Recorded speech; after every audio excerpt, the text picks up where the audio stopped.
Bonjour et bienvenue dans cette vidéo de formation Unity 3D consacrée au tag. Alors qu'est-ce qu'un tag?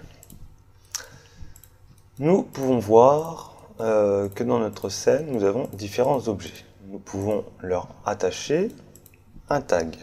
Un tag, c'est comme une étiquette. C'est une étiquette que nous allons nous-mêmes définir et qui va nous permettre de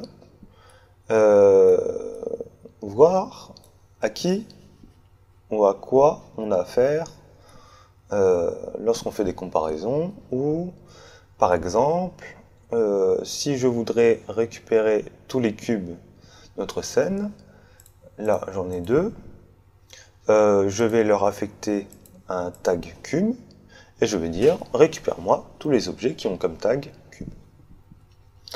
Donc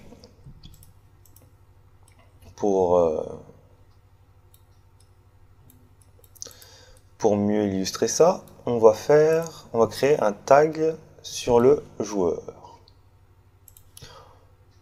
On peut voir qu'on a différentes choses. Respawn, Finish, Editor Only, Main Camera, Player, Game Controller.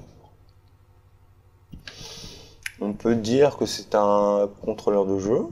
On va lui mettre ce tag là. Qu'est-ce que ça va nous permettre? Eh bien, ça va nous permettre d'être plus précis lors de certaines actions. Si vous vous souvenez bien, dans la vidéo précédente, nous avions un déclencheur qui va faire monter la plateforme. Voilà. Eh bien, ça peut poser un problème. Je vais créer un cube. Dans votre esprit, faites comme si c'était une requête de jeu vidéo. Requête de bazooka. Je vais lui ajouter un rigid body, puisque c'est important d'avoir un rigid body pour que la détection se fasse correctement. Je lance le jeu, le cube tombe et il déclenche notre passerelle. Grosso modo, si on avait tiré à cet endroit, la passerelle serait montée toute seule. Nous, on ne veut pas ça.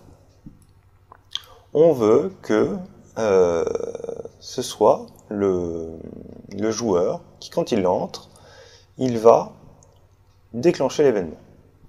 Donc, dans notre déclencheur, collision détection, on va appliquer cette modification uniquement si la personne qui entre est un joueur, c'est-à-dire qui a le tag Game Controller. Donc pour cela, on va faire appel à l'argument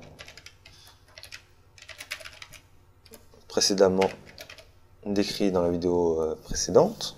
Donc c'est-à-dire qu'on va lui mettre comme argument l'objet qui va entrer dans cette collision.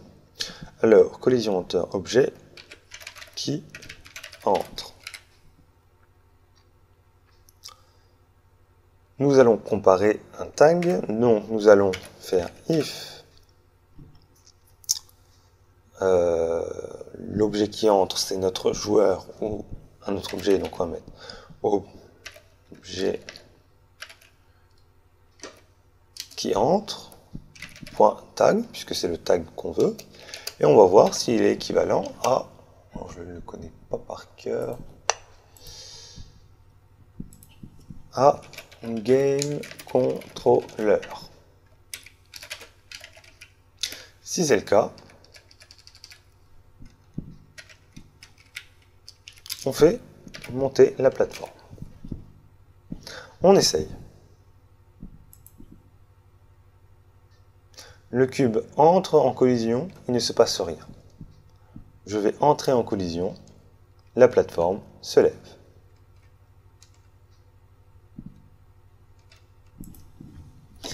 Voilà un exemple de tag. Donc vous pouvez trouver différents exemples sur YouTube, sur leur utilisation. Ça peut permettre de créer des portes de SAS qui vont s'ouvrir uniquement lorsque l'on s'en approche. Ça va être une détection pour par exemple les projectiles. Admettons que vous voulez faire une roquette qui traverse un personnage puisque ce serait une requête transperçante qui va broyer les boyaux, c'est joyeux ce que je dis, et qui va passer au travers pour passer à notre ennemi, il est intéressant de faire un trigger, puis de pouvoir voir dans les collisions, dans les tags, si l'endroit qui a été percuté, c'est un joueur ou un mur. Si c'est un joueur, on le traverse, si c'est un mur, on explose. Ça peut permettre différentes choses. C'est ça l'intérêt des tags. Entre autres, il y en a bien sûr beaucoup plus. Voilà, c'est tout pour cette vidéo pour les tags. J'espère qu'elle vous a plu. Et moi, je vous retrouve dans la vidéo suivante avec grand plaisir. À tout de suite.